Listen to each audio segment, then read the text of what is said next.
ஓம் நம சிவாய. வணக்கம் நண்பர்களே.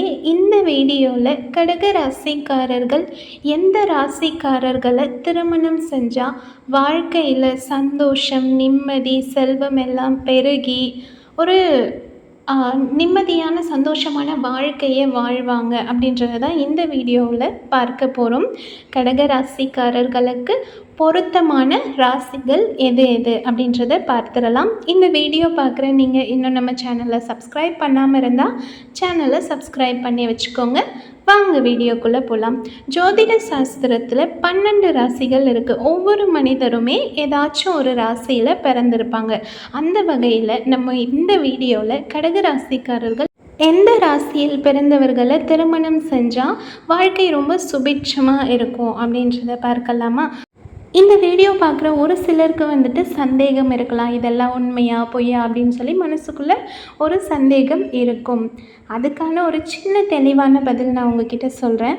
ஜோதி அப்படின்னா என்ன? ஒளி. ஜோதி இருக்கும் இடம்தான் ஜோதிடம். ஜோதிடம்ன்றது அறிவியல் பூர்வமான சாஸ்திரம். ஜோதிடம்ன்றது ராசி பலன்களையும் ராசிகளுக்கான அதிர்ஷ்டத்தையும் மட்டும் சொல்கிறதுக்கு இல்லை, நம்மளோட வாழ்க்கையை வகுத்து கொள்றதுக்கு உதவுற ஒரு வழிகாட்டினே இதை சொல்லலாம். இந்த ஜோதிடத்தை நமக்கு துணையாக வச்சுக்கிட்டு நம்மளோட வாழ்க்கை பயணத்தில் பயணிக்கும் போது நம்மளோட பயணம் எந்த ஒரு அதிகமான தடைகளும் சிக்கல்களும் இல்லாத ஒரு நல்ல பயணமாக அமையும். சரிங்களா? குறிப்பாக நம்ம வாழ்க்கை துணையை தேடுற டைமில் கண்டிப்பாக ஜோதிடத்தின் வழிகாட்டுதலோடு தேடுறது ரொம்பவே நல்லது. இப்போது கடக ராசிக்காரர்களுக்கு பொருந்தக்கூடிய ராசி எது அப்படின்றத பார்க்க போகிறோம். இதுதான் வீடியோவோட மெயின் டாபிக். கடக ராசிக்காரர்கள் மேஷ ராசிக்காரர்கள் போன்றே ரொம்பவே சர ராசிக்காரர்கள்னே சொல்லலாம். எந்த ஒரு செயலையுமே ரொம்ப உத்வேகத்தோட சுறுசுறுப்பாக செஞ்சு முடிக்கக்கூடிய குணம் மேஷ ராசிக்காரர்களுக்கு இருக்குது அப்படின்னு சொல்லுவாங்க. அதே போல் தான் கடக ராசிக்காரர்கள் மனதளவில் வேகத்தோடவும் செயலளவில் மெதுவாகவும் செயல்படும் குணம் உடையவங்களாக இருப்பாங்க. இவங்க தனக்குன்னு ஒரு கொள்கையும் பிடிவாத குணமும் சாமர்த்தியமும் தைரியமும் உடையவங்க. சரிங்களா? இவங்களோட கொள்கையை தாண்டி கெடுதல் தரக்கூடிய எந்த ஒரு விஷயத்தையும் செய்ய மாட்டாங்க. நன்மையே செய்யணும், நல்லதே செஞ்சு நல்லா இருக்கணும் அப்படின்ற ஒரு எண்ணம் கொண்டவங்க. யார் எதை சொன்னாலுமே அதை அப்படியே நம்பி ஏமாந்துட மாட்டாங்க. அந்த விஷயத்தை பற்றி நிறைய சர்ச் பண்ணி நிறைய பேர்கிட்ட விவரம் கேட்டு தெரிஞ்சுக்கிட்டு அதுக்கப்புறம் தான் அதில் ஒரு முடிவு எடுப்பாங்க. சரிங்களா? இவங்க மற்றவங்களுக்கு அடிபணிஞ்சு வேலை செய்யணும் அப்படின்னு சொல்லி ஆசைப்பட மாட்டாங்க. இவங்களோட ஆணைக்கு மற்றவங்க கீழ்ப்படியணும் அப்படின்னு ஒரு சில இடத்துல இவங்களுக்கு ஒரு எண்ணம் இருக்கும். சரிங்களா? தங்களோட காரியத்தை சாதிக்கிறதுக்கான வல்லமை படைத்தவங்களாக இருப்பாங்க. மற்றவங்கள கண் பார்வையாலேயே எடை போட்டு கரெக்டாக அவங்கள பற்றி புரிஞ்சிக்கக்கூடிய தன்மை கொண்டவங்களாக இருப்பாங்க.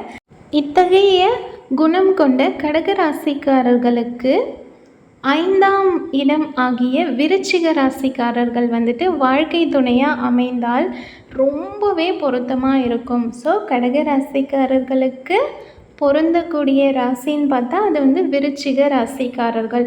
அதுக்காக நாங்கள் விருச்சிக ராசிக்காரரை தான் கல்யாணம் பண்ணணுமா, மற்றவங்கள பண்ணக்கூடாதா, நான் மற்றவங்கள கூட பண்ணி சந்தோஷமாக இருக்கனே அப்படின்னு சொல்லி நிறைய பேர் சொல்லலாம். இது ஜோதிடத்தின் படி விருச்சிக ராசிக்காரர்களில் வாழ்க்கை துணையாக கொண்டால் ரொம்பவே பொருத்தமாக இருக்கும் அப்படின்றது ஒரு கணிப்பு தான். சரிங்களா? மற்ற ராசியெல்லாம் சுத்தமாக பொருந்தாது அப்படியெல்லாம் மீனிங் கிடையாது. கடக ராசிக்காரர்களுக்கு விருச்சிக ராசிக்காரர்கள் வாழ்க்கை துணையாக அமையும் போது அவங்களோட வாழ்க்கை ரொம்பவே சுபிட்சமாக இருக்கும்.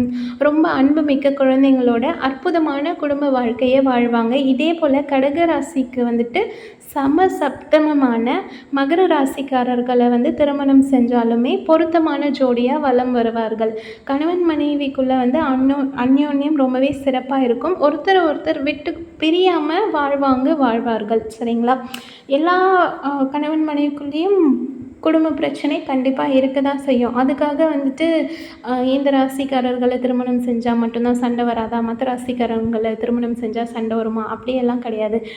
குடும்ப வாழ்க்கையினாலே கண்டிப்பாக சண்டை சச்சரவு இருக்க தான் செய்யும்.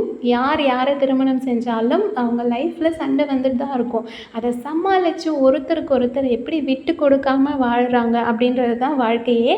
அதை புரிஞ்சுக்கிட்டால் கண்டிப்பாக ஒருத்தர் ஒருத்தர் விட்டு கொடுக்காமவும் பிரிஞ்சு போகாமவும் கடைசி வரைக்கும் ஒன்றா ஒற்றுமையாக வாழ முடியும். சரிங்களா?